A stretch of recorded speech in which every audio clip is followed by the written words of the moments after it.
All right, that should be live. Right, okay. Hello, welcome everybody. Welcome to the 6th episode of Playing in the Past. Thanks so much for joining us. I am Muti, also known as Gemma, PhD student and museum professional who studies ancient Egypt and the history of archaeology. I've got my fellow Playing in the Past colleagues here, as usual, Dr. Chris Naunton, who is a freelance Egyptologist, writer and broadcaster, and Dr. Kate Sheppard, who is Associate Professor of Science and Technology at the University of Missouri. Today's episode is the last in our current series, and as such we thought we'd do something slightly different to what we've been doing before. So today there won't be a presentation. Instead there will be some live gameplay from me, accompanied by a group discussion. And the topic that we're going to discuss today is visualizing a living in an immersive ancient world. So we've chosen to do this because we really wanted to talk about some of the ways that Assassin's Creed Origins does this and get back to some of the questions that we've been asked in previous episodes and the themes that we looked at there that were related to visualizing ancient worlds. So you may have noticed as well that we've got 2 other special guests with us today, so I'm going to ask them to introduce themselves. Maxime, would you like to go first? Well, thank you very much. Thank you for the invitation. Real pleasure to be here. I am based in Montreal at Ubisoft Montreal. I'm a world design director currently on the franchise that's called Discover Tour, which is based off Assassin's Creed. I am a historian by trade. This is how I've started at Ubisoft over a decade ago.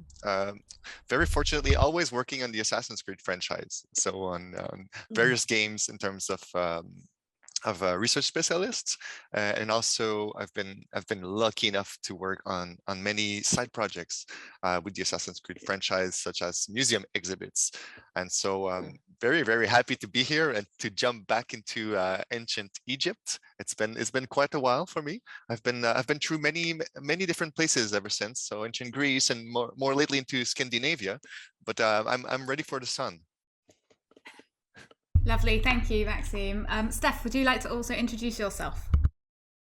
Yes, hi everyone. Steph Moser from Southampton Uni in sunny sort of Britain. It's okay, it's not too bad for summer. I'm an archaeologist and I have a particular interest in the representation of the past, and the reception of ancient Egypt has been my passion for a couple of decades at least now.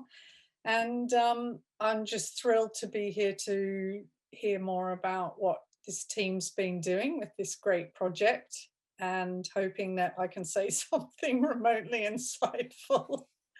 But really, really keen to talk with you, Maxime, and hear more about from your neck of the woods, because over the years, I've probably had about 40 students doing their dissertations on computer games and archaeology. It is a massively big topic for archaeology students. And I try to sound like I know what I'm talking about, but honestly, it's not easy when I don't know the mechanics of what people like you do, and not the mechanics, but the philosophy behind all the choices you make. So I'm keen to hear more. Wonderful, thank you so much, Steph. Okay, great. So that's us, that's who we are, and that's what we're going to do. We have kind of, between us, decided on a couple of topics that we wanted to talk about for this episode. So I think if we can go straight into the first one as a question, which is something that we get asked a lot, throughout the entirety of the series. This is a thing that we've been asked to talk about. So we thought it would be really great to have Maxime talk about it, but also to get Steph's input on it, because it is actually very interesting to see what is represented in the game and how influences have come from not just the archaeology, but from other representations of ancient Egypt. So the question that we're sort of dealing with is about the accurate versus authentic representation of ancient Egypt, and other locations in the games. If Maxime also wants to talk about some of the other locations, that's fine as well. I can't guarantee that we will know anything about them though, but you can mention some of the others if you would like. But we always get asked to address how accurate are the depictions that are in Assassin's Creed. And we've talked a little bit in our other episodes about the word accurate, and maybe we don't want to be using that word because it's not really the right words to use in the game. So accurate isn't exactly what we're looking for. So I don't know if you prefer authentic. I think realistic is the word that maybe you guys go for. Am I right? I think both the way at Ubisoft we're saying it, and even myself as an academic, the way I've seen it, the wording I've been using in the last years has evolved, and I would tend normally or lately to use the term authenticity. But even using authenticity is problematic because the game has its own need, its own want to and the first goal of these games, at least the first goal of Assassin's Creed, is to entertain. We are inspired by history. I think we're looking to gather information that will make the game compelling, and part of the compelling that comes from Assassin's Creed, I think, is a sense of authenticity, a sense that when you go into one of these time periods, you feel like it makes sense from a 21st century perspective. It meets requirements of, I guess, what we expect as tourists, as modern day tourists, as well as what we would expect as historical tourists. So a lot. So I mean, we can go on for and find many examples, either from the visual of the character, the environment, the crowd, even the lighting, the amount of sand. These, I think, there's a work of balance between the historical information or archaeological information that we can gather, and the want of a game, which is, for instance, that each region has to be different, has to feel different, so that players can orient themselves. That when we meet characters and they need to have different personalities, they need to have different visuals.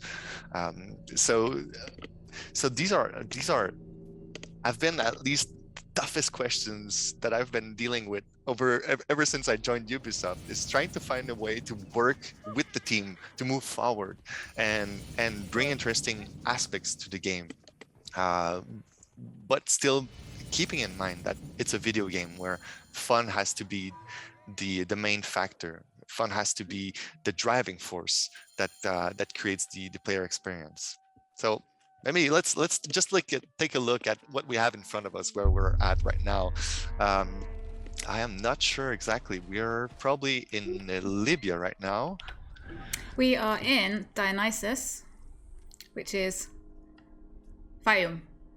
So in Fayum, for instance, I think there's the interesting bit that the team really liked was the life that was around the lake. The presence and the mix of Greek and Egyptian in that region. I think this was something that was really compelling for us, because it's really different, for instance, than from Alexandria, which is a very Greek or Mediterranean oriented city, where places maybe like Memphis are more aimed towards the Egyptian. And Fayum was that interesting place where, as developers, we thought we could create that melt pot, where these two societies either collide, collaborate, or they have influence over one of each other's. So is it backed fully by historical records, or is it inspired, or is it authentic? I think it feels authentic, but it's certainly inspired, but it's impossible to put it on a scale of, let's say, 1 to 10 if it's historical or if it's not historical. I think that's definitely not possible. Yeah, no, I agree. And I think one of the important things that you said there was about kind of making the regions different enough for people to be able to tell where they are based on just being there and the feeling of being there. Because some of the other ways that Egypt is portrayed, sort of with the paintings that Steph has recently written about, you don't have that.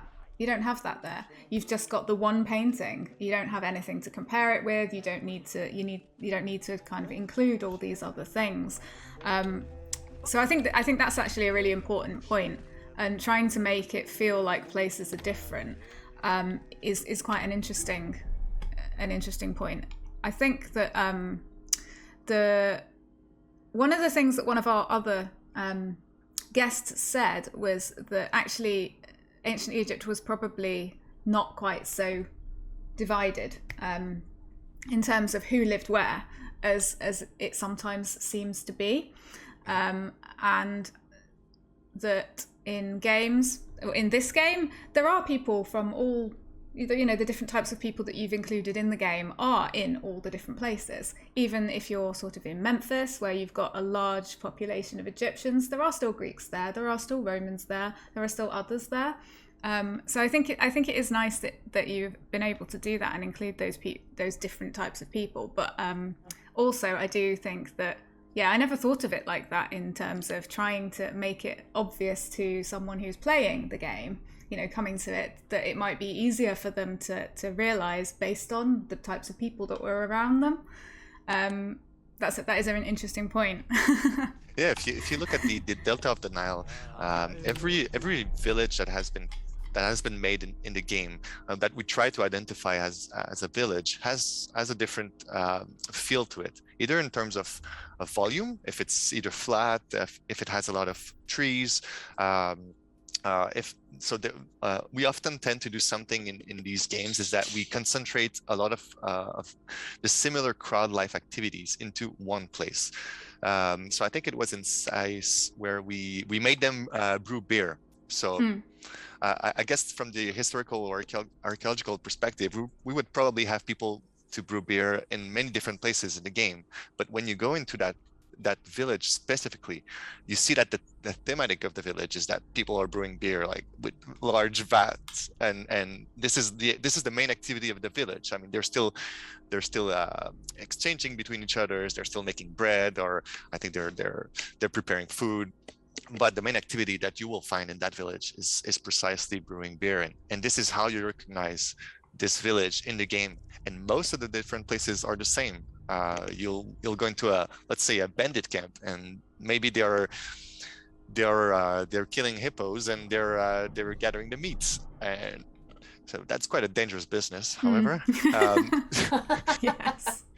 So the team is aware that we could find these different activities throughout the world at the same time, but that's really where the game takes over, and it helps us to define these activities, to define a realistic amount of activities that we can create. So even if we knew, let's say that there are, I don't know, 3,000 different jobs or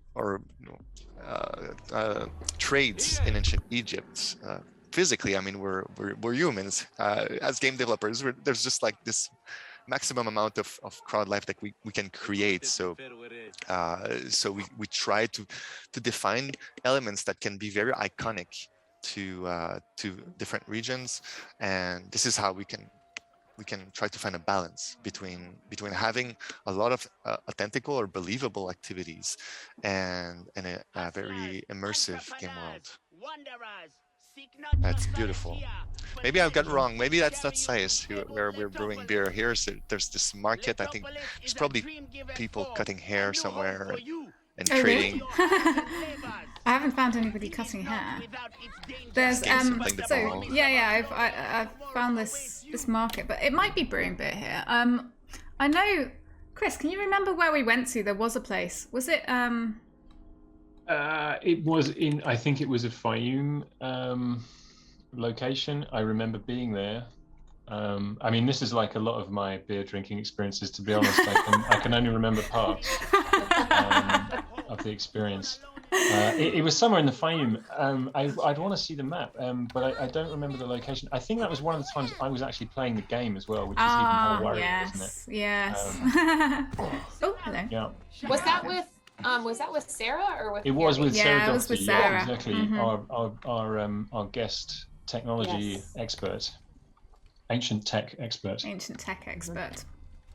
Yeah. Anyway, it's fine. We don't need to actually find the beer to understand the point you were trying to make there. But I don't know if Steph maybe wants to have a comment on what you can see in terms of, or like how you think the representation here is different, or kind of more detailed maybe than what you've been working on other types of representation. Because what Maxime was saying about, you know, having the crowd life, and you have the ability to have lots of different things going on all at the same time, and lots of people there doing things which you don't have necessarily in other formats where ancient Egypt is represented, especially something like a painting where you've just got the one still. You might have many people in it, but you know, people can't wander around and do stuff. You can't see how stuff is being made.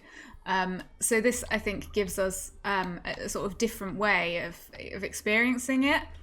Yes, I think there are so many dimensions to the concept of authenticity and accuracy. I mean, we could have a philosophical dialogue for months just on that as regards archaeology, but just in response to your question here, I'm thinking about how it's a multitude of vignettes. It's a pastiche, if you like, of all these kinds of minor details that make things seem plausible and convincing. It does seem a bit too tidy and neat, of course, because as we all know, life is not that tidy and it's not that neat, and it could do with a little bit more messiness, really. But if you really wanted to be accurate, you know, you could have a bit of rotting fruit, for instance. I'm just looking at the fruit and vegetables. You could have, you know, flies buzzing around and things like that. But on the whole, it's the fact that there are so many micro patches of reality that give you a sense of a place to inhabit. And going back to, I thought it was really interesting what you said at the outset, Maxime, about the challenges you face when you are crafting and designing a visual product like this, is that on the one hand, you really want to meet expectations. You don't want to conjure up something that's alien and unfamiliar. And of course, appealing to the familiar is very, very important. But of course, the bottom line here is fun. So the same applies to filmmakers who, you know, do you remember, was it Oliver Stone got such a hard time when he did that film about the assassination of JFK, and he just said, look, leave me alone. This was not my role in life, was to make the perfect, accurate thing you all wanted. It's accurate in a sense, in a particular way, and I stand by that as a creative artist. And I thought that was very interesting. But I'd just like to ask you a question, Maxime. Did you ever feel that it was part of your mandate to challenge expectations? Definitely. It's I mean, the way I see it, and I often get the question, like, is everyone working together as a team? I mean, if for anyone who has done teamwork, the best comes out of the result of doing the process of team working. But reality is that we all have our expectations. I mean, I cannot hide my background as a historian. I've always tried to push for more historical influences in the game. I've even bearing in mind that it's a video game, I've always wanted to help the team to be made aware of the impacts of representation of the past, of value of showing things that are important to see, to realize, like temples, the way that maybe they're presented. But I think a lot of people within the team appreciate the level of details of things that people will never notice, that like maybe few Egyptologists will ever notice in the game. And I think we're all right with that. We love that aspect too. The team loves it because it allows them to add small details. I think they're curious with every new Assassin's Creed game that we're making to understand that past and try to make it shine. You are not. So in You that keep a process, safe distance. that's why you I might will see be amidst the bloodshed. some pottery from the past that is authentic, that is accurate, maybe oversized because of the size of the camera. Most of the props are sometimes bigger, otherwise we couldn't see them. But reality is we'll make one or two accurate, but you'll see them thousands of times in the game. It's going to be repeated everywhere because we're humanly not capable of doing everything, of recreating the whole past, even if we know the full answer to it. So maybe coming back more directly to the question you ask, is it's a big challenge to try to understand and give a lot of information to the team. Try to find what is important as a historian to say to the team that, look, this representation of the past needs to be more accurate because it has modern day repercussions, whereas some other aspects they don't matter as much to me. Let's use the example of temples within the game. The naos in the game is always accessible to everyone within temples. It makes absolutely no sense in terms of historicity. It does remove a lot of the sacredness of the place because you can go there, you can fight, but here I think this is an aspect that the game would not render, maybe, even if it was like enclosed, if it was not accessible for the player. It could have historical value, but it would remove a lot of the interest of having these temples in the game as, let's say, stealth opportunities or assassination opportunities. In my belief, I think that's the balance where it wasn't as important to me, whereas having a representation of the characters, of historical characters, to be quite close to what we know of them was really important to me. Like with Julius Caesar, or even with Cleopatra. Right. I think that the team did a fine balance between showing expectation of having Cleopatra as an appealing character, and having her as a powerful person, as a strong person. So I think the team did a very fair job on that one. And going from characters to something slightly different, it's clear that plants and flowers and trees are really a wonderful opportunity to bring not only color but movement and context. They're a place to hide and rush through. I mean, it's fantastic how strongly they're featured in all of this. It's fantastic. But was any research done on native species and that kind of thing? To find the bandit. Yes, here I'd say I'll give you the good, and then I'll give you the bad. The good is that yes, the team did a tremendous amount of work on looking at the list of vegetables that were available, food that were available back then, some of the plants. We looked at the course of the Nile, how it evolved through time, how it affected the environments. The team looked at the NASA data to try to get the right color out of the textures pretty much everywhere. But being a video game, we also try to reuse some of the plants that we or elements that we've modeled from previous games. So one of the topics that we had in the game was the place of the mango trees. So officially they were not there at the time of Queen Cleopatra. They've been imported later on in the time period, but you'll find some mango trees in ancient Egypt. So we had that discussion with the team where we discussed the fact that pomegranates were much more like fruit that was suitable for the time period of Cleopatra. But I guess the size of a pomegranate tree compared to a mango tree is not the same. So in terms of volume, we probably realized it a bit late in the process that we had this problem with the mango trees. So they did have to keep it, or in some places what they did is that they changed the mangoes with pomegranates. So that's probably the biggest pomegranate tree you've ever seen, and that's lying pretty much everywhere in ancient Egypt as we stand. I don't think anybody's going to give you a hard time about that. But it might be the kind of level of detail where we'll try to gather the information, analyze it, and we'll see how we deal with it. So maybe even carrot colors. I think we probably don't have the right carrot color. We fixed it for Assassin's Creed Valhalla, but I think in Ancient Egypt it's still that same orange-ish color that you will find everywhere. And so it's always that, as I say, it's always that fine balance where we try to find the information. We cannot always intervene, but or maybe sometimes it's too late in the process when we realize it. It's just crazy the amount of information that the team has to gather to actually create every one of these games in the amount of time that they're doing it. I will say that, well, two things. One, the mango trees, people have noticed that. Actually, which I find hilarious.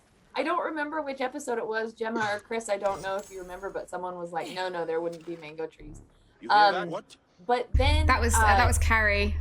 Was it? Okay.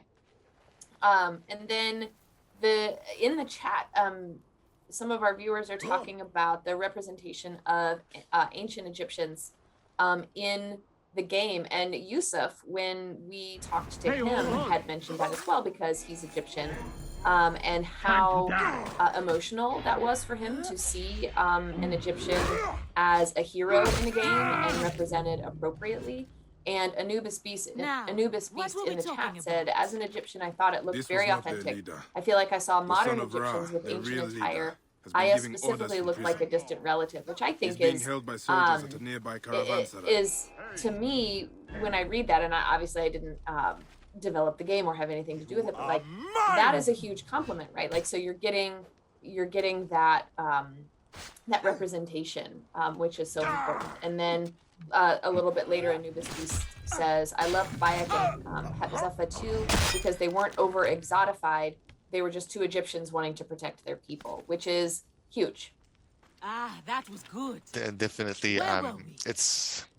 I mean, ultimately, I think we want, when we create the narrative, and I'm not the narrative director, so I have my limited perspective on this, but when we're trying to create these characters again, we're trying to find what is the human experience behind. Old mementos and Of course, there's the assassins, there's Templar lore, where we have this opportunity to talk about order and law versus free will. But typically behind these are all human experiences. I mean, Bayek has his own family experience. When we look at each of the Assassin's Creed games, all of these people, like really like far away from the historical track, they have their own experience, which is dramatic, or in some way it's just a typical human experience, but they face it in their own way as heroes. And I think Bayek, the team really appreciate to work with that character. I remember we had these long discussions on how to justify that he was from the old guard, from the old Egyptian ways. So we probably overstretched it a little bit with the Magi here, but we did study quite seriously the question of police and the armies in ancient Egypt. That was fun. We probably realized that all the Greek names were quite difficult for gamers to understand and pronounce, like night guards, or they had these very specific names. But that created an opportunity for people to recognize that character and to play an Egyptian character in Egypt. I think that was fantastic. I really appreciate that we were able to do that. And did you have any opportunity to speak to any Egyptian gamers who could give you any sort of not feedback because they didn't see the finished project, but sort of being involved in a collaborative way at any stage? I mean, I'm not aware of all the people that we're talking to as a company or as a team. I personally talked with many Egyptians. I've been able to do demos of the game before it was released to Egyptian press, and they were in shock, positively in shock. They were very emotional about it. Because I remember the first thing that I was told from that first Egyptian journalist was, I've never learned that history that you're showing me. I know this is my country's history, but I've never learned it. And I've been to some of these places. For instance, I remember that specific journalist was from the Fayoum, and she was in tears when we were playing in that part of the game. Specifically, that the narrative was also a very sad one, but the overall experience, seeing the Fayoum in that state where it is so different than what it is today. I mean, it's a big shock, because I've never been to Fayoum, but from what I remember from doing the research, when you go into modern day Crocodilopolis, you can find the obelisk, and that's pretty much it. You don't have that sense of how the water was so present with within the city itself, or the village, I should say, or the danger of having these crocodiles around.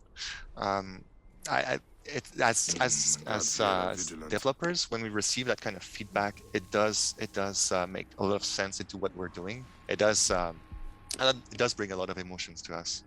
Well, I'm sure it does, but let's be totally frank here. Have you had any critical, or has Chris or Kate or Gemma, have you had anybody express criticisms of the way the cultural dynamic of ancient Egypt is portrayed? Not on my end, at least. I'd say I think we're as developers, we're often more critical than gamers might actually be, because we always know what the game could have been or should have been, depending on our own perspective. But whenever I look back at these, I'm very proud. But no, the reception was really great. I mean, the kind of opportunities that creating this game specifically created is that we're able to start to do for the first time an educational video game labeled that way. We've been able to create massive exhibits with partners like the Museo Egizio or the Antiquity Museum from Leiden in the Netherlands, and ever since we launched that game in 2017, it's been ongoing, on and on and on. So no, the reception has been very good. I'm happy that we have the opportunity to talk about the limits of the video game, though, the flaws. And I feel like the biggest strength of a game like this one is that it sparks curiosity, it sparks an interest, and maybe not everyone is gonna look up outside of the game to know if it's true or what is true or what isn't, or what inspired this or that.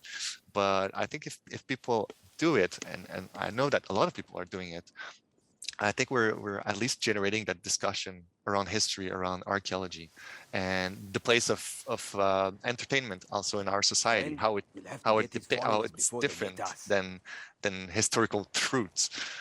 It's adapted. So in that sense, I'm proud that it can generate that. I think I seem to remember that Heba Abdel Gawad had one or two reservations about. Heba is one of our experts who we've had on. She just happens to be a specialist in Ptolemaic Egypt, but she's also an Egyptian Egyptologist as well. So I guess we invited her along for both those reasons, really. You know, this is exactly her time period, but also to give that Egyptian perspective. And she had one or two reservations, I think, but really like at a kind of granular level, about some of the detail of the way that Egyptians were represented in some context, but her overall feeling was very positive about it. So and other than that, I'm not aware. I mean, I think it's true that actually the audience we've had for the project, for the most part, has been non-Egyptian. And to be honest, we haven't deliberately sought an Egyptian audience for the kinds of presentations we've been doing here. It was very deliberate on our part to invite Heather to deal with that angle, but I feel like that's kind of not a very satisfactory answer, in that it's really we can only report on the perspective of one person. But she was there to do that, and is somebody who has a lot of experience of commenting and on that kind of thing, and being one of, sadly, a relatively small number of Egyptian Egyptologists who are involved in a lot of these kinds of discussions. But as I say, she was very positive about it overall. And I think that maybe that partly reflects the fact that by comparison with the way that ancient Egyptians have been depicted in, if not video games, then say cinema, up until now, has been so much less positive from an Egyptian perspective that, you know, that partly her answer just reflects the fact that Assassin's Creed Origins seems like such a huge leap forward. But I think it also reflects the fact that, as far as she was concerned, and she's not a gamer, I should say as well, so she's not somebody who's been all over every aspect of the game and all over every part of it, but the things that she had seen in prep for the session that we did and during the session, genuinely, I think she felt very, very positive towards. I think, Kate, do you think, am I misrepresenting that?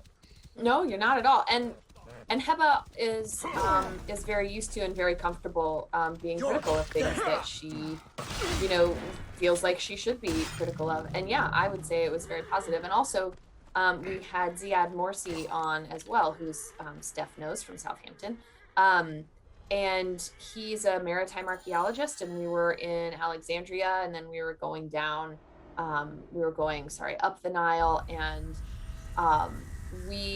I've always just been amazed, and Chris, Gemma, and I have all talked about the quality of the water, how it's different in different places, and how the water in Assassin's Creed Origins is very Egyptian water. I mean, it's what you would expect in the light. And Ziad was in sort of full agreement, it was just like, yes, this is what it would look like, this is how it behaves on the river. You lost your family. And yeah, he didn't really We have the right to do anything, anything we want to anyone. No! Negative to We say about are that. different. You burnt farms. Oh, that's good to hear. Yeah. You're insane! Hypocrite! Yes! You can pile up 1,000 dead bodies in front of me. It doesn't change me. Accuracy, what it really The means, world will what burn. creating a sense of The order place won't is save like it. through the medium You will of burn visual it, Magi. representation. It's two-dimensional, May you so you walk can't the offer land any of smells, the you what? can't offer anything tactile. You're offering a flat surface. The flat surface is very hard to convey all the things you're aspiring to do, and it is achieved in remarkable I should tell fidelity. Zahra. But accuracy is not just about fidelity, about perfect details and just stitching together millions of perfect details. It is about atmosphere, and how do you generate this thing of atmosphere? And Gemma's said quite a few times how she thinks that this way of presenting ancient Egypt is so engaging and it's so immersive, and it's because of the way the details are brought to life. It's not the details themselves. So yes, the surfaces of the architecture of the building, yes, they're very accurate surfaces. Yes, the sand looks dusty and that seems accurate. And yes, the metallic bits on the armor and all these things, yes, but it's something very hard to articulate and explain, which is like a sort of alchemy of these things coming together. And computer games are usually so kind of surreal and dystopian, to then be this clash of the ancient world. We spend our whole career trying to reconstruct it. We spend our whole career saying, oh, we don't really know anything. We know a few things. We feel like a bit of a joke, sometimes. People say, how, don't know. And what about this? Don't really know. Could be this, could be that. It's what you really want to give people is certainty. And with a computer game, you are committed to a kind of certainty.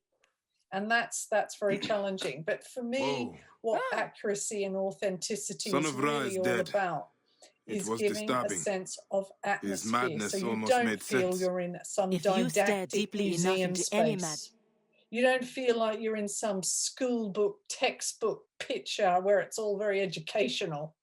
You feel like, it's a bit crazy, it's a bit violent, there's love, there's passion, there's dirt, there's grime. That's authenticity. Yeah, and relationships between people, tension, the whole gamut. So it's not an easy game. Oh, yes. Yes. No, no, definitely not. It's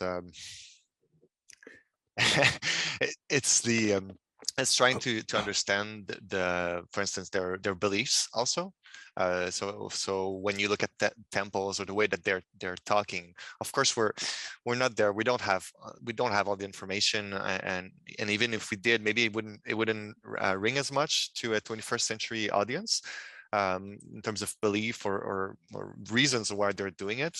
But I love here how things come together. As you mentioned, they're not just like they're not just small bits. They seem logical between themselves.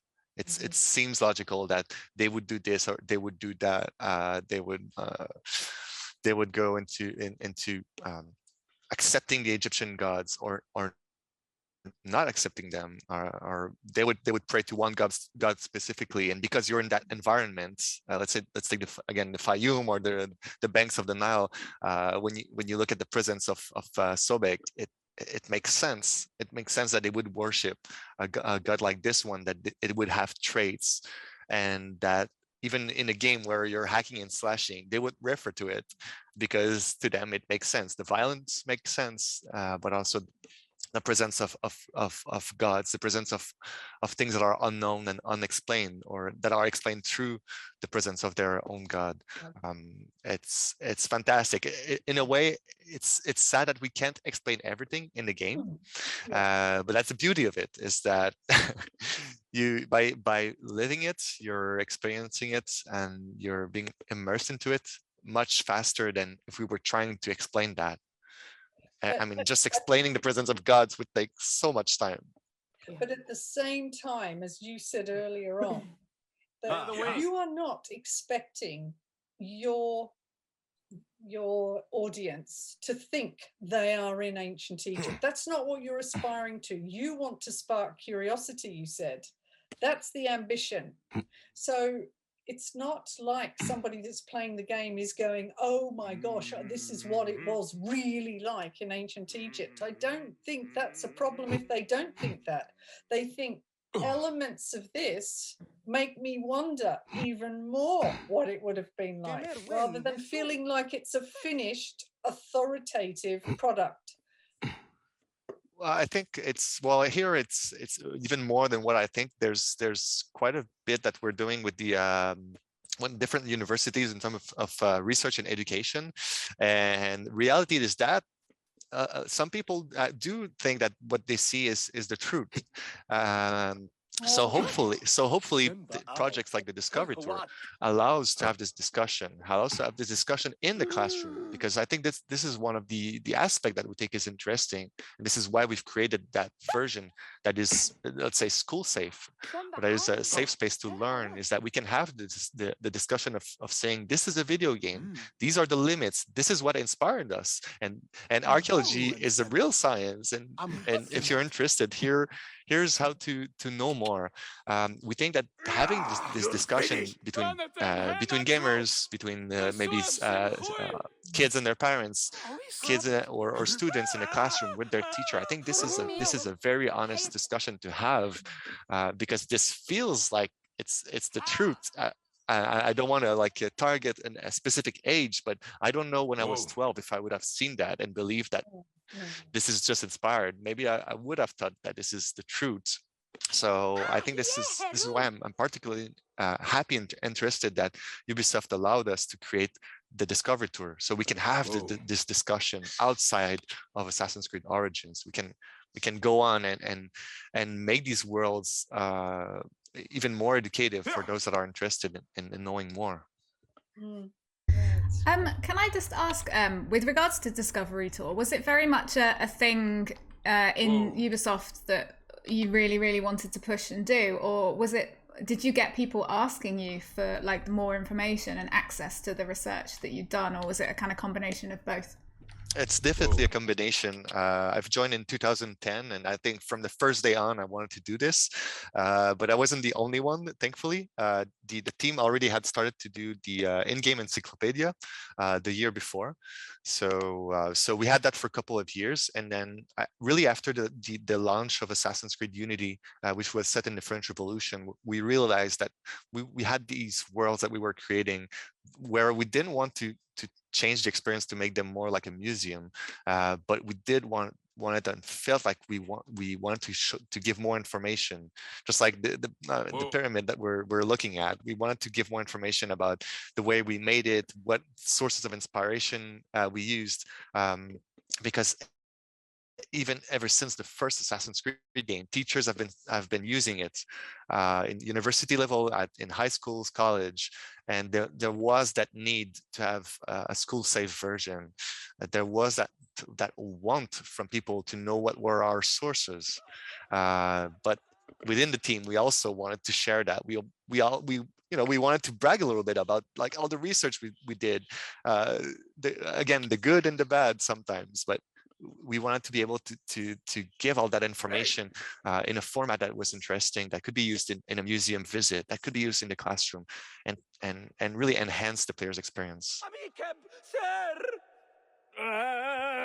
By the gods, this beast will be my I think the death. same. To cut him off.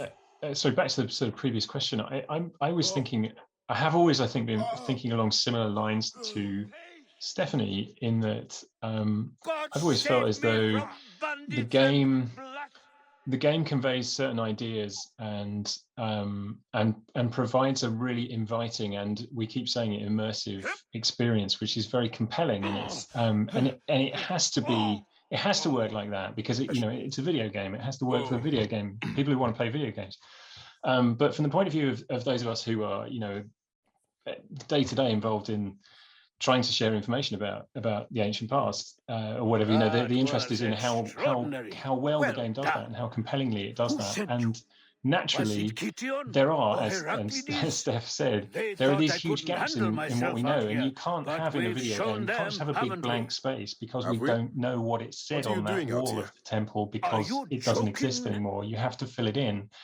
And I've always felt as though the game does a really brilliant job of filling in those gaps in a way that seems, be careful here, maybe if not, accurate, because we can't know, but, authentic in as much as it's as good a sort of attempt as we could make at that. But I thought your point, Maxime, about the fact that there's a lot of people that think that this is really accurate is really super interesting.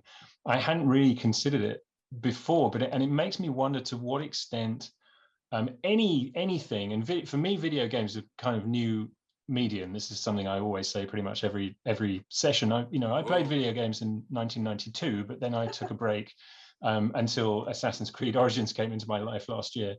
But how different is it from cinema, historical fiction, or even the things that seem to us to be more kind of dry and coldly sort of academic and facts focused, like a documentary. I do a lot of work in sort of TV documentaries, that sort of thing, or a book or a lecture or whatever. And actually, as I've been sort of sitting, as I was sitting listening to you make your point just earlier, I was thinking, well, actually, there's a degree of conjecture in all of these things, and there's a degree of sort of skating over gaps in certain things. And I try very hard when I'm in TV documentaries never to say anything misleading, including never to skate over something to the extent where I'm sort of implying a knowledge of something. And I'm very conscious of wanting to try to say, well, actually, we can't be clear about that, or we don't. As exactly as Steph says, we're constantly sort of caught up in this idea that we don't have the evidence, we don't know.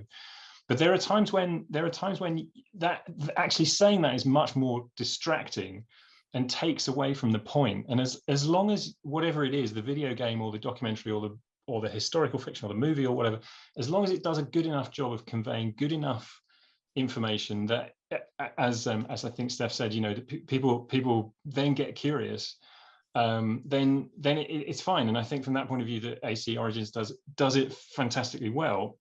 what's just really, I think, going to probably bother me a long time after this session is finished, is that if we sort of look forward into a future where there are better and better and better and more immersive versions of things like this, and more compelling and persuasive versions of things like this, is there going to be a point where there's the danger that people aren't able to step outside and understand that it's just a video game? And I mean, to that point, actually, you know, I guess all of us have to deal with the people who think that because of the Brendan Fraser Mummy film, that the Book of the Dead is a leather-bound book that you open with a key, and inside it is the book, you know, the pages of the book that, you know, it wasn't leather, it was all metal. I'm just no, sorry. Sorry.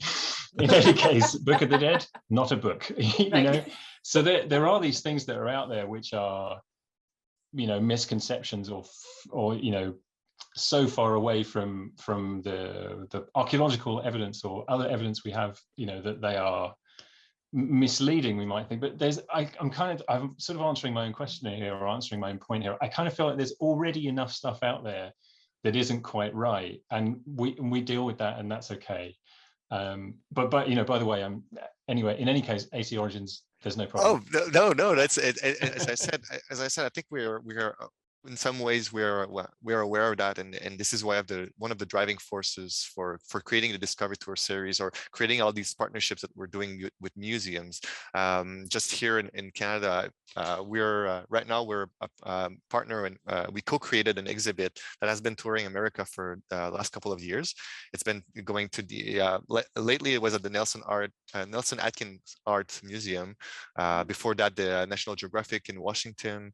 Right now, it's at the Canadian History Museum, and the game is put side by side with the real artifacts, which are, because again, I think there's value in having the discussion. There's definitely that need, I think, for maybe that responsibility for some companies to continue to explain the way that they're creating these games, the limits. I think Ubisoft has done it. Other historical video game have done that too in the past. I'm thinking about some strategy games that have been trying to to merge between the fiction of the game and real historical knowledge. I think it's the weight is also on the shoulder of parents and schools, I think, in some ways, because video games are not the only medium that are bringing historical facts into fiction. I mean, books, novels have been doing it for so long that we almost forgot about them because they're so much an important part of our culture and society. Television is the same. Movie have been going through the same process of video games in the last century, where they started as a form of art, where I guess people were afraid also that people would believe this is reality, and we treat video games the way movies were treated 50, 60 years ago, or even 70 years ago. I think there still needs to be education on how to use them, what their strengths, their limits. But I feel like the curiosity that they spark overweights the risk, in my perspective, at least. Also, I think what's interesting is that even though you may have lots of disclaimers, even though you may make it very clear, we are not assuming the role of the expert witness. This is an interpretation. You can be at pains to let everybody know this, but still people will take it as authoritative. So, that's just one of the crazy things. You can stand there and say, look, there are lots of people who have different views. And if there was an Egyptian person here, they might be portraying something different. It might be quite political. If an LGBTQ plus, developer was involved, there may be another lens. There may be another avenue in there. I mean, again, one of the big topics, because I teach museum studies, that blew me away because I have an option essay, was just how many students have done 3 topics in the last 3 years. So one is ethics, which is sponsorship. So students, young people have been very, very distressed by unethical sponsorship of like drug baron families paying for all sorts of things. And part of the stress of all of that is, well, how do a lot of these museums present things without donors? I mean, in America, it is the economy.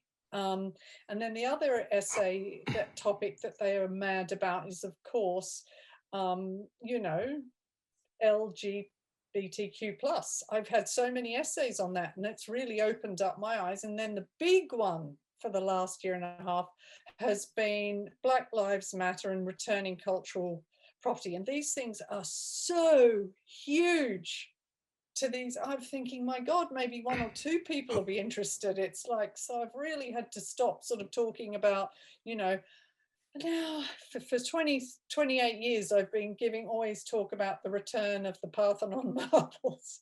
Is it right? Do we give them back to Greece? Don't we give them back? And they get really passionate. And now that's still going on, but all the new stuff's in there. And the past is so political. Always has been, always will be. But there's just new political things. So somebody might, you know, say to you, Maxime, where's the politics? You know, for the young people that care about the climate, where is the where's that narrative? You can never meet everybody's interests and passions, ever. You're always going to get whacked on the head for leaving somebody out or neglecting something.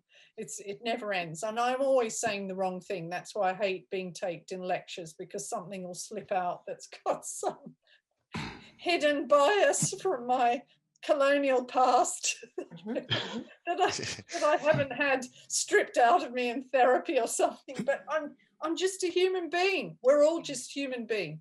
We're passionate about what we do. We want to share our passion. You are somebody that we're so happy we're sharing your expertise and passion. You know, you got some happy consumers here.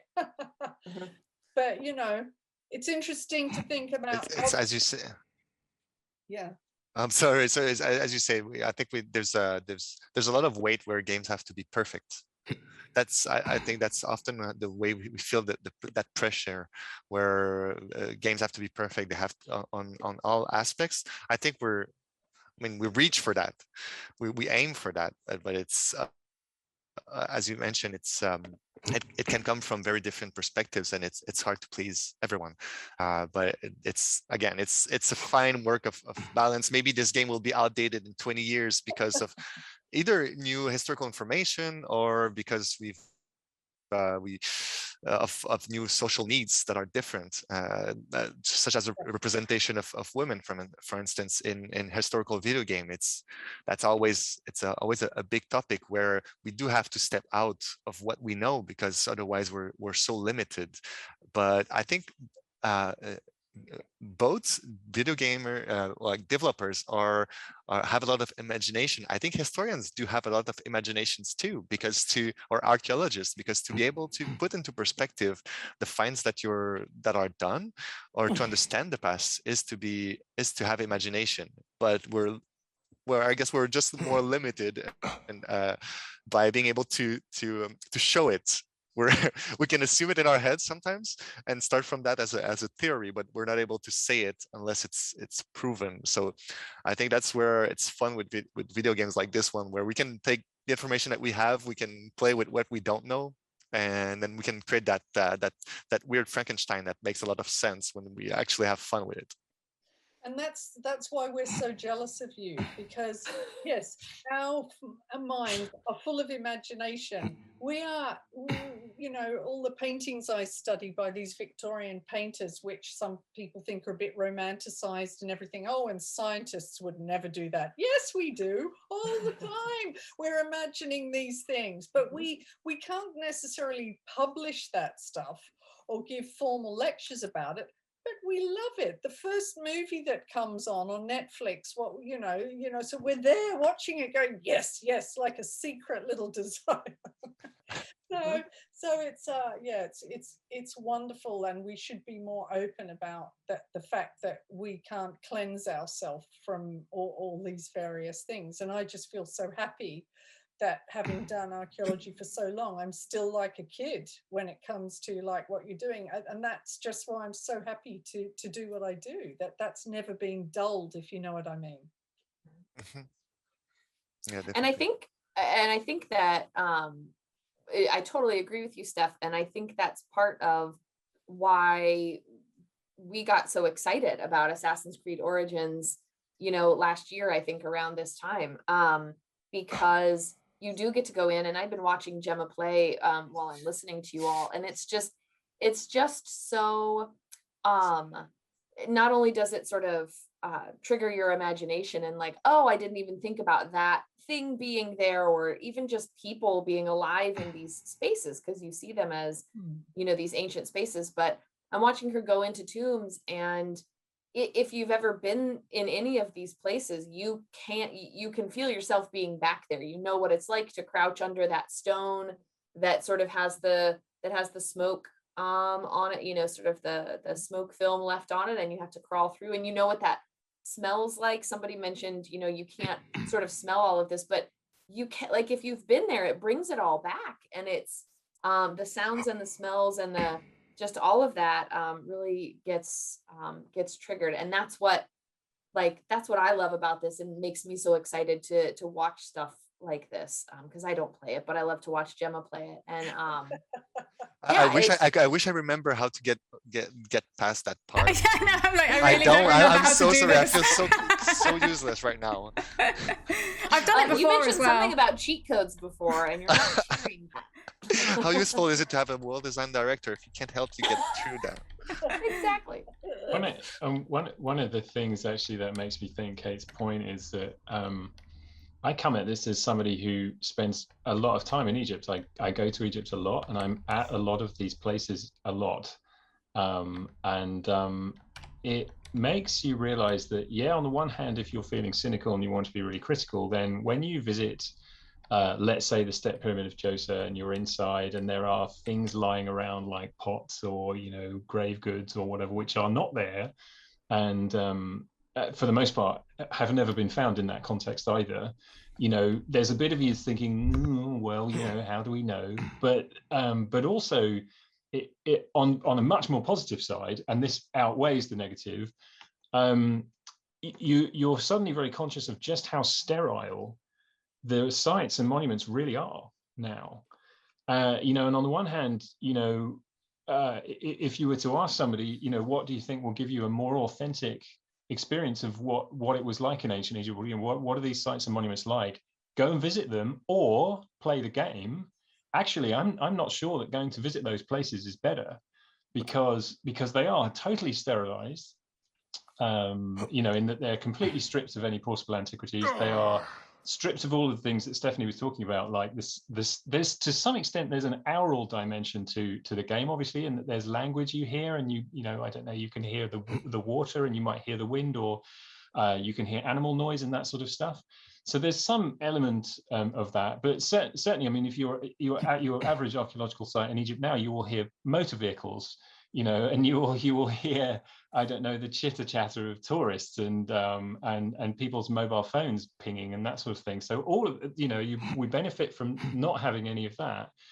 And also, when you go to a lot of these places, they've been restored.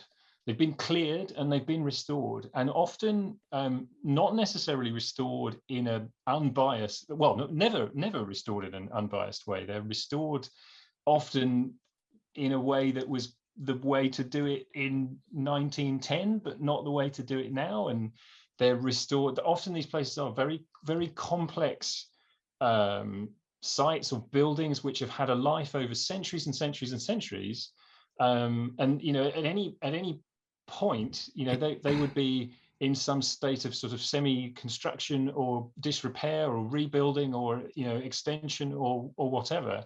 One of the things I think I really admire about the game is the selection of the late Ptolemaic as a point in time, because a lot of the places which are very well known, for which we have very good information about architecture, position in the landscape, position in the natural landscape, that kind of thing, are at a point in their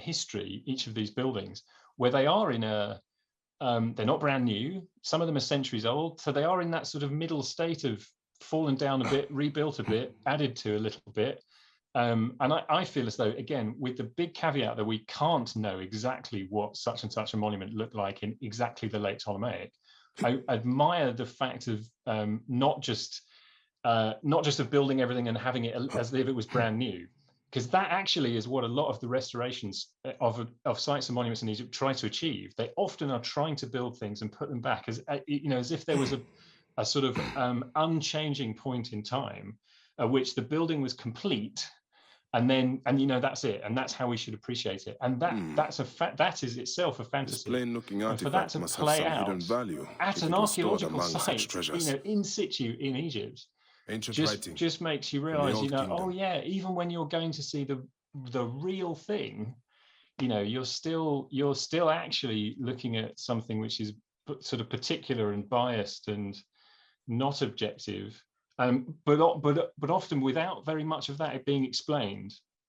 That's one of my sort of things that I find the most problematic about some places. Is you go, a very good example is the Temple of Hatshepsut at Deir al-Bahari, which is in the game and very well portrayed. And very much of that building as it is now was built in the 1960s, put back as we believe the temple was, but we've no real way of knowing if it ever was actually like that. They're just sort of following the basic architectural plan. A lot of the stone is new, et cetera, and that's not necessarily so wrong, but that's not really explained to anybody. So you go to that site and you think, oh my God, look at this temple, it's incredible, it's like it's new. Well, it is. And from that point of view, again, the game is ahead, I think, in some ways. So it's the big question of why do we want to know about the past, and what do we know about the past? What do we want to know about the past? And I think this is a part that's always difficult, because you understand why people did things. Why did they build the pyramids? Like, how did a worker work in the pyramid felt like? I mean, we do have some of the information that's pretty very interesting to be alive in the 21st century for that perspective, at least. But when we're visiting sites, I agree. Sometimes we're lost. We're lost in the amazement, with the size, just the proportion of seeing the pyramids in real life is just brings us into awe and question ourselves. Like, how could it be possible that he created this 5,000 years ago? And then if you don't have the answer, well, maybe it's easy to think that it might have come from other people. But when you actually start to look at the right information, which is more difficult to find than false information, then it's easy to fall into a trap. Very, very easy to fall into a trap. But yeah, as Stephanie mentioned earlier, and I think we stuck on that one a little bit, is that history is very political. And there's a lot of economy that also is around it. I think there's people that are trying to keep these sites alive are very passionate about their preservation. Most of the time, they're very passionate about giving the right information.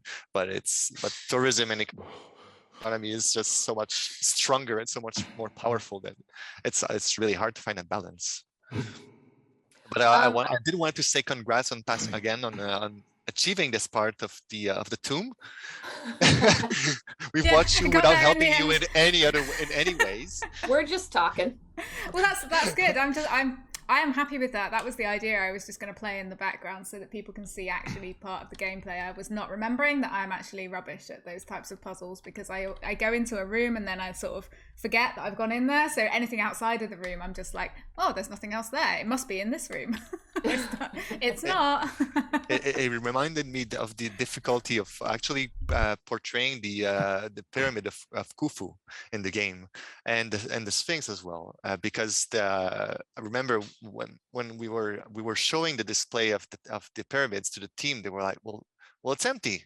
There's nothing in there, and it's so huge in the game, and we all knew that it was. I mean, we had to do it for a game. It's so iconic. There's no way we're not gonna create these for ancient Egypt. But the way that the player would interact with them, how would we justify historically that you could go in there and access the different chambers was a real puzzle, because from the historical knowledge, from the archaeological knowledge, I mean, as far as I remember, I mean, we're told that robbers had been to the Great Pyramid, but then when you look at records from the later Arabic era, well, that's when they actually say that they went inside. So where's the line in between them? Like, when did the actual robbers got in? Was it like 4,000 years ago, 5,000 years ago? These are some of the very tough questions that we were asking ourselves in trying to justify that the avatar would go inside the pyramid in a way that's believable and much more comfortable than real life. Coming back to what you were saying earlier, it's you don't have to bend so much in the game as you would do in real life. No, yeah, it's true. really not that comfortable going in there in real life. No, it's hotter than you think it's going to be when you go in there. So actually, I wanted to go back really quick because Chris, I think, was talking about and Steph, we've all been kind of talking about the sounds and the sights and the wind going through. And we had a question a little bit ago from Sahar Studios that asks, could Maxime briefly mention the audio of ancient Egyptian language used by the NPCs? Was that a reconstruction as well? Yes, thank you for asking.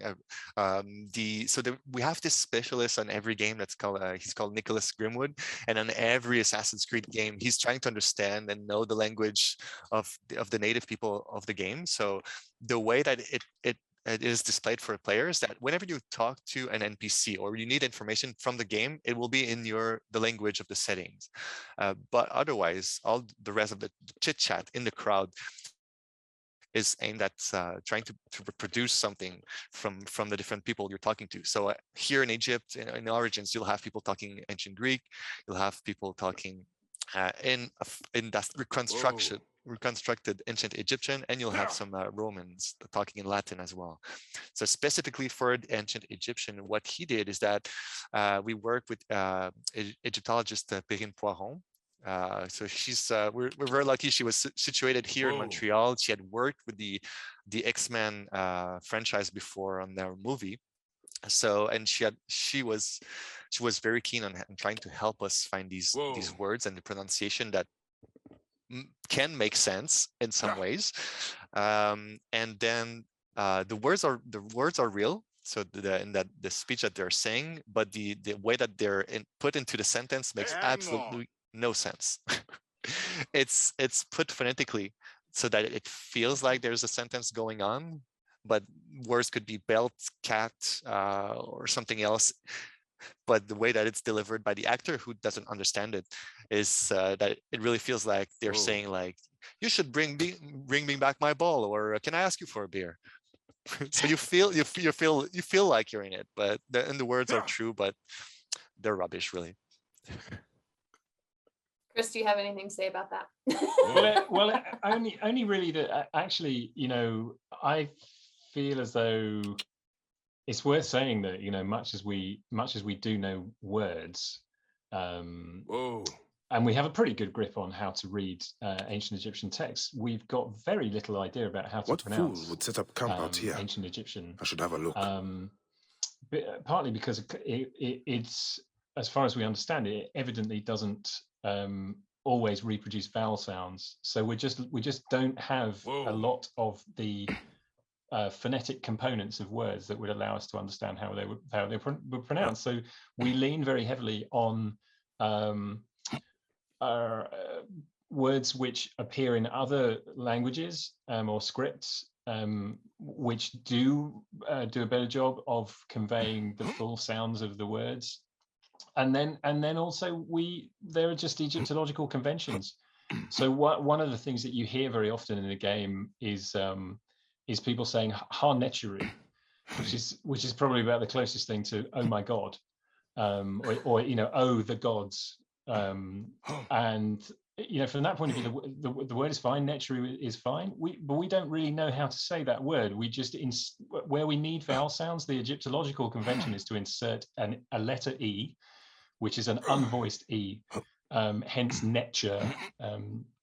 But that applies right across the full sort of Egyptian vocabulary, with the exception of these mostly personal and topographical names that, as I say, appear in in other languages that give us the clue to how to pronounce things. So, you know, on the one hand, what's in the game might again not be, you know, perfectly accurate, but we can't actually get much we can't do much better, really, at least in terms of pronunciation, you know. And again, I feel as though maybe, you know, I mean, if I'm ever teaching Egyptian language, I would always want to make that point that, you know, our knowledge is imperfect in that way. It's back to Steph's point about us always saying we don't know, we just don't have the evidence for it. But so for anybody who thinks that, you know, whenever there's a need for this sort of thing, whether it's in a game like this or, you know, that sort of thing makes it into certain movies as well, you know, whether there's actually a load of very knowledgeable Egyptologists who are providing exactly that language, or sort of sitting there and going, oh no, you know, we just don't know. So yeah, again, the game is, you know, has obviously done as good a job, I think, as it pretty much could be expected to. It's with every game, it's a good challenge for us. Even with the latest game that we did on the Viking era, the words from the Anglo-Saxons and from the Scandinavian people, or when we look at them from a modern day perspective, they make very little sense. They're very complex, and we don't know exactly how everything was pronounced. With Egypt, of course, it's even further back, and we don't have a direct translation into modern words for the vast majority of it.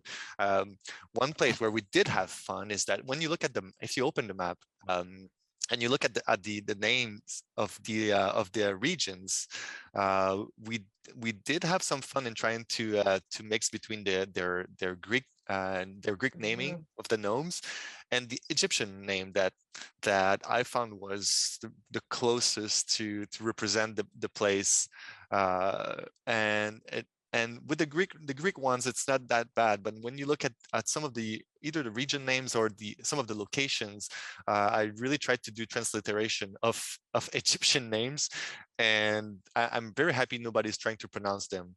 At least not in the game, not in the narrative, because we're just sending the character, the avatar, to somewhere, but we're never telling him like the sound of that place. That would have probably been a nightmare for all the actors, because they would have to do it for all the actors for all the languages that are localized for the game. But yeah, it was pretty fun when you zoom in. I think close and around Memphis, I've been trying to play a little bit with the Egyptian names for some of these villages, out of the sound of the cartouche that they had that we know represent that place.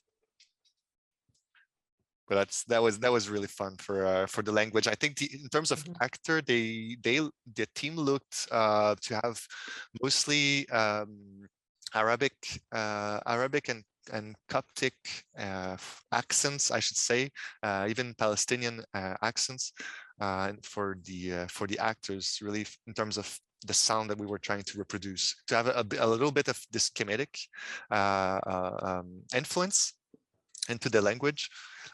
So I know that is part of the work that they've done on the Odo team. Yeah, I'm just trying to show some of these places that the difference in the names of them. So these ones here are what you were saying, very Egyptian types of name.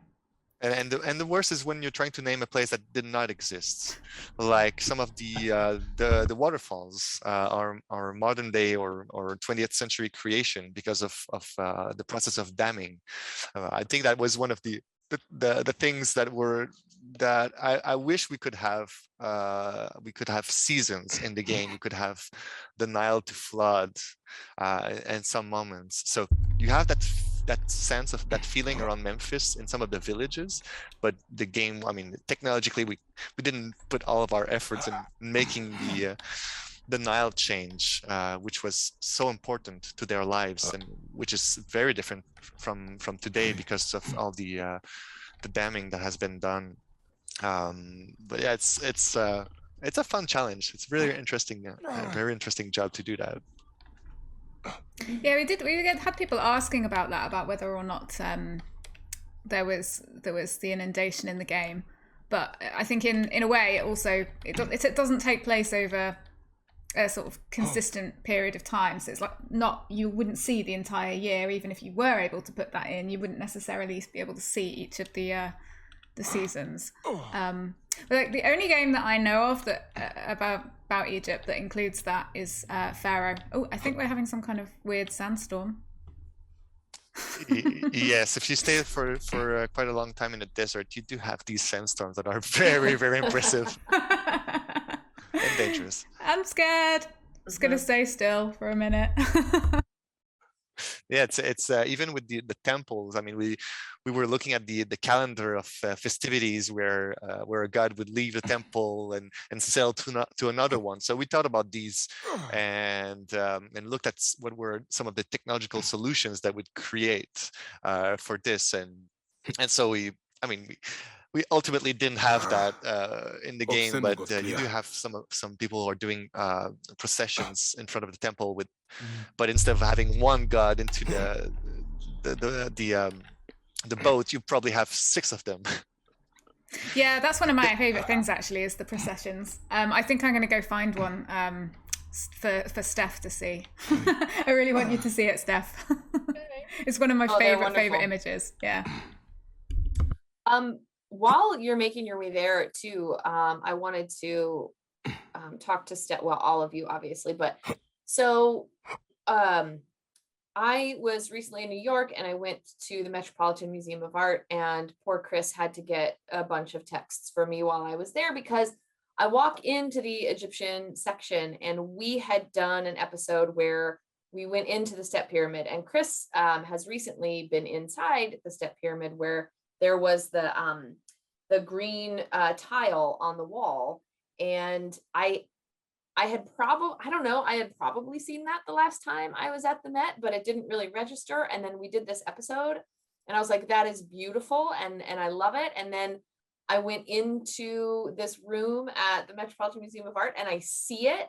And I really did, like, for some reason the museum is packed. And so I was gently, but I was moving people out of the way to like get to this part of the wall. And it's beautiful. They'd obviously taken a chunk of it from the pyramid and it's now on display, but then it was just so easily recognizable that my brain just went to, I've seen this before, but I hadn't actually like really seen it before. I had seen it on the video game, and anyway, it was extremely striking, and I was just so excited about it because it was this, I've seen this in the Saqqara pyramid, but I hadn't seen it in the Saqqara pyramid. I had seen it on the thing. So that's one thing that, again, it's just kind of to just sort of reiterate what we've been saying. It's just one of these things where you see it and you're experiencing it on the screen, right, as a representation, but then you come into reality and boom,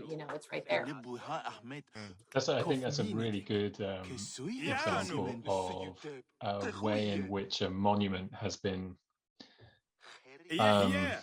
archaeology has in some ways done our ability to create an immersive experience in real life in Egypt at the site a disservice, because so many of those tiles which are, I think I'm right in saying, unique to that pyramid are on display in various different museums, and nowhere do they do justice to what that space was like. And that space is actually now it wasn't when I was last in Egypt, which was just before the pandemic in January 2020. It wasn't quite open to the public, but it's going to be. You do get a sense, obviously you get a sense of the space when you're in there. The vast majority of the tiles are in museums now. So you don't get a sense of what it's really like. In the game, that is something in the game that can be reconstructed with some sense of our really knowing what it would have at least been intended to be like. Again, we can wonder what it was really like in the late Ptolemaic and to what extent those little tiles had come away from the wall and everything. But still, to be able to see it there was quite a wow, in the game, because if you've been to the Egyptian Museum or you've been to the Imhotep Museum or you've been to the Met, you've seen those tiles and you might have sort of imagined what it was like.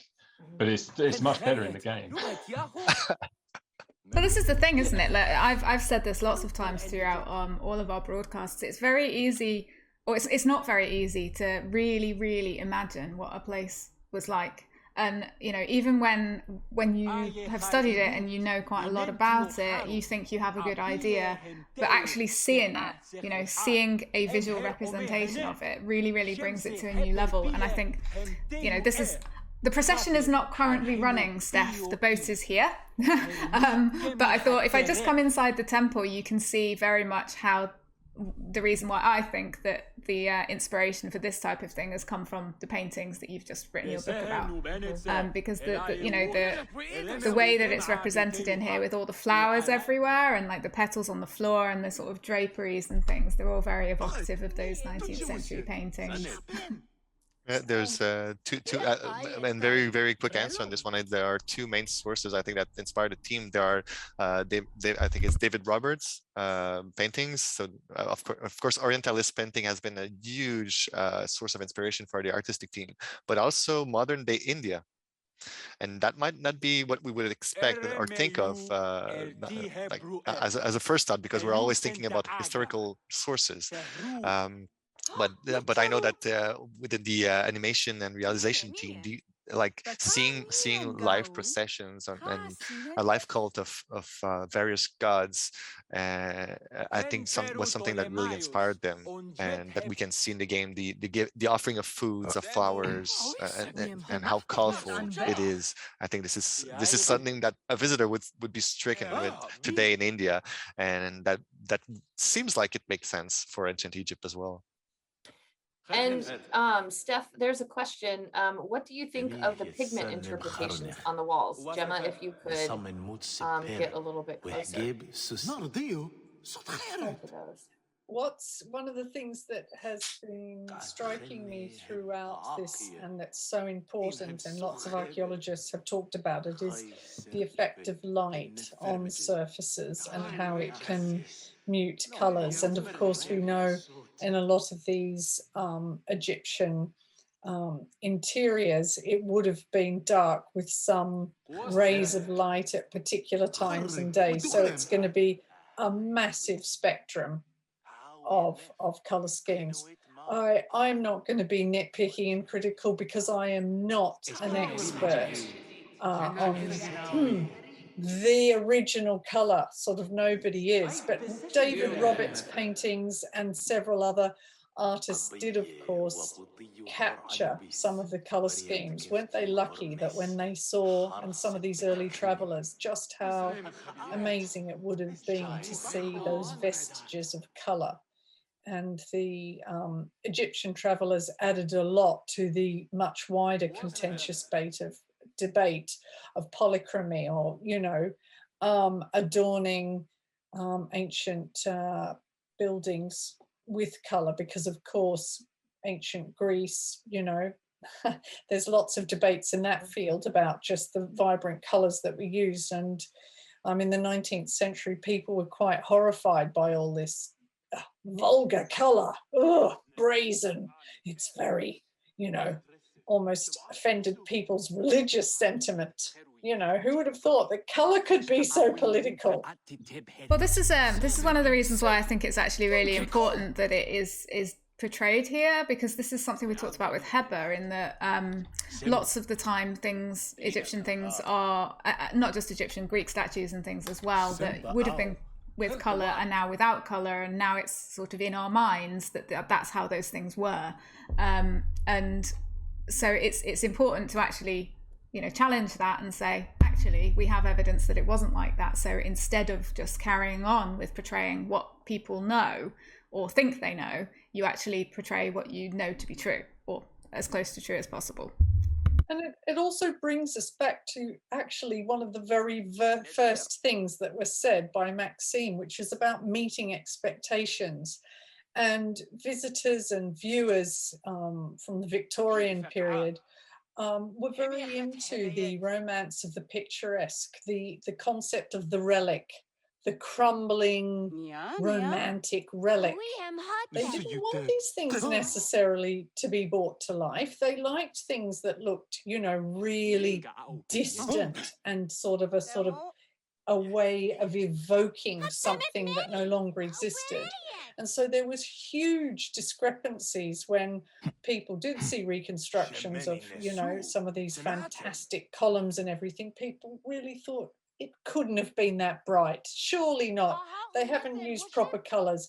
And other people saying it was brighter, it was stronger. I mean, there was just two opposing views, as there often is in so many of these things. And still today, people they expect to see a very haunted relic. And so many people do not want to see these things reinvigorated with life in the way we see here. And that's just an interesting matter of feeling about the past. But color is good.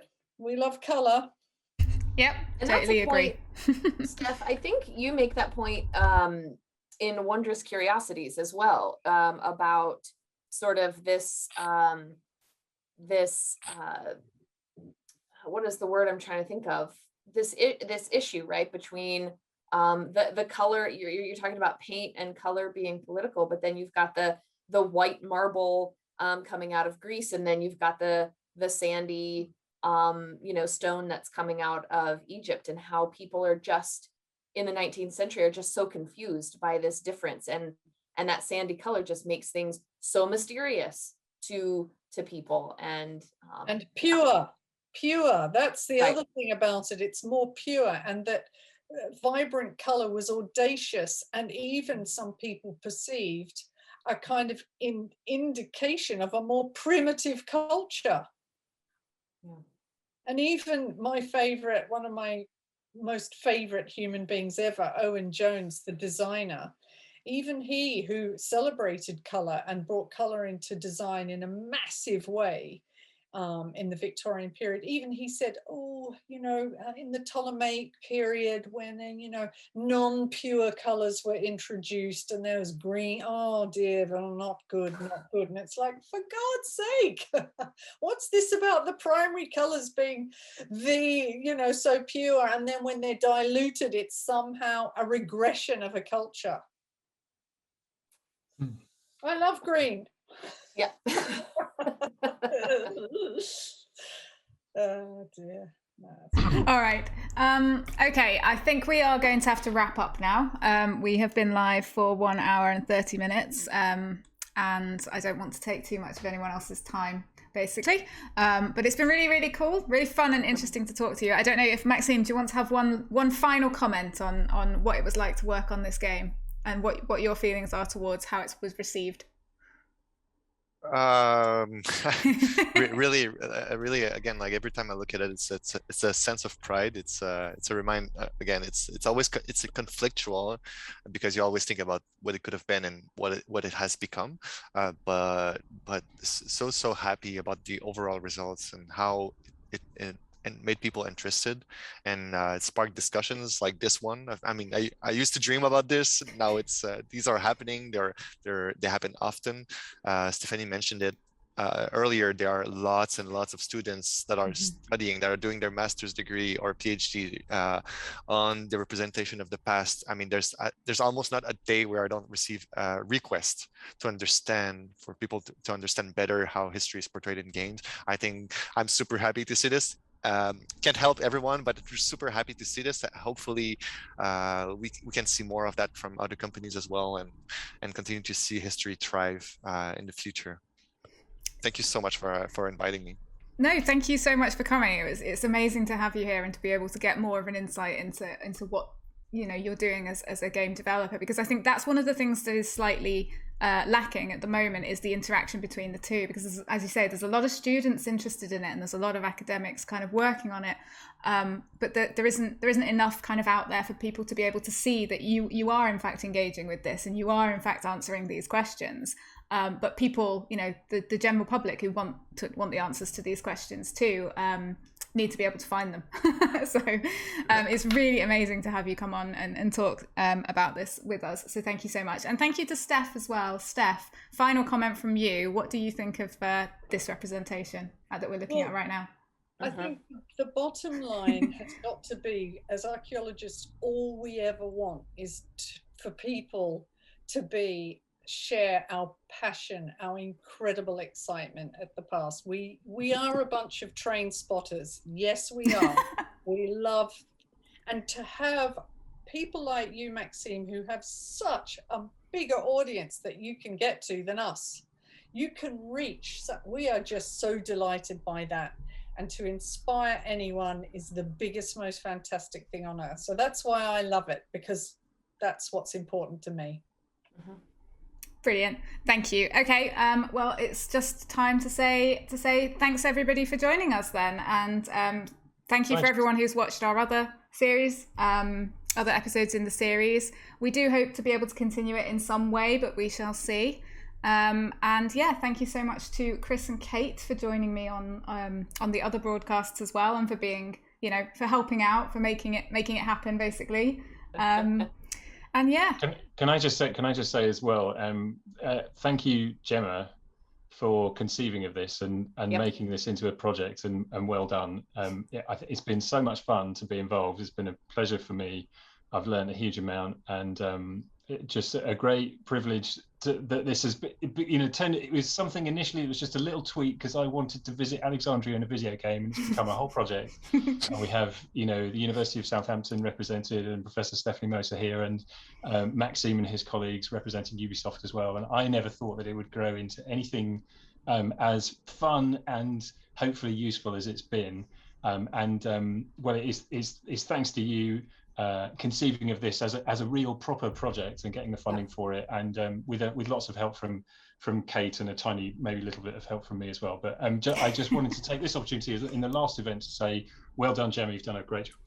Oh, thank you, Chris. Thank you. Oh, thank you. Well, I really, really do hope we can continue it, because from my point of view, although I am not an expert in any of the other time periods, I would love to look at some of the other games, because I enjoy playing with them. And, Assassin's Creed, I said this before in the broadcast, Assassin's Creed has been part of my life from its beginning. I played the very first one. And I would love to see a remaster of the first one, because it was just such a fun game to play. It was a great story, and it had great places in it, and it would just be brilliant. But that aside, I would love to look at some of the other places and be able to talk about some of the things that are in those games, or at least have other people talk about them while I play the game. That's what I really want. Anyway, I am going to have to end it because people need to go and get on with their days. So thank you so much, guys.